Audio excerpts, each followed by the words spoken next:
নমস্কার, জয় মা। সকলকে গুড মর্নিং। দিনটি ছিল জুন মাসের 9 তারিখ। তারপর ঝটপট রেডি হয়ে গেলাম, আজকে বেস্ট ফ্রেন্ডের বার্থডে। তারপর এখান থেকে সোজা অটো ধরলাম, এই আমার বাড়ির রাস্তা।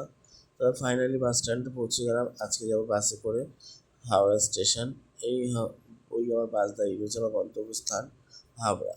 ওই যে L237 উঠে পড়লাম, উঠে এই নেমে পড়লাম বাসে।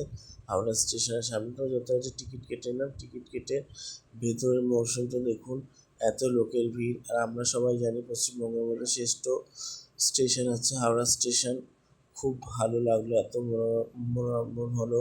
তারপরে ফাইনালি ট্রেনে উঠে গেলাম লিলুয়া পৌঁছাবো বলে। দেখতে দেখতে লিলুয়া পৌঁছে গেলাম। লিলুয়া গিয়ে বেস্ট ফ্রেন্ডের জন্মদিন আগেও বলেছি, ওখানে গিয়ে দেখি সব রান্নাবান্না রেডি, সবাই মিলে ওকে খেতে দেবে। তারপরে আমি চড়ার পরে ভিডিও ছবি করে নিলাম, ছবি তুলে নিলাম। এই যে আজকে আমাদের বার্থডে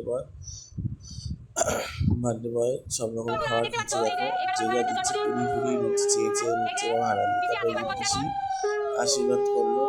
সত্যি আমাদের এই পিসি খুব ভালো। আর এই হচ্ছে ওর দিদি, ঠিক আছে। তারপরে ফাইনালি সন্ধ্যেবেলা কেক আনতে গেলাম, ও জামাইবাবু আর আমি। ও জামাইবাবু একাই কেক খাচ্ছিল বলাতে আবার আমাকে একটা কেক কিনে দিল।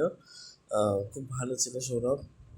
আর তারপরে ঝটাপট কেক নিয়ে দেখি এসে গুরুদেব চলে এসেছে, আর আমাদের গুরুভাই তমাল। তারপরে ঝটাপট এই কেকটা আমি গিফট করেছিলাম। এই যে আমাদের বার্থডে বয় লুক, সবাই কেক কাটবে, সবাই মিলে আনন্দ করছিলাম। তো ঝটপট করে কেক কাটা হয়ে গেল। কেক কাটা হয়ে যাওয়ার পরে এবার যথারীতি আমি ওদের উপর মশলা স্প্রে করছি।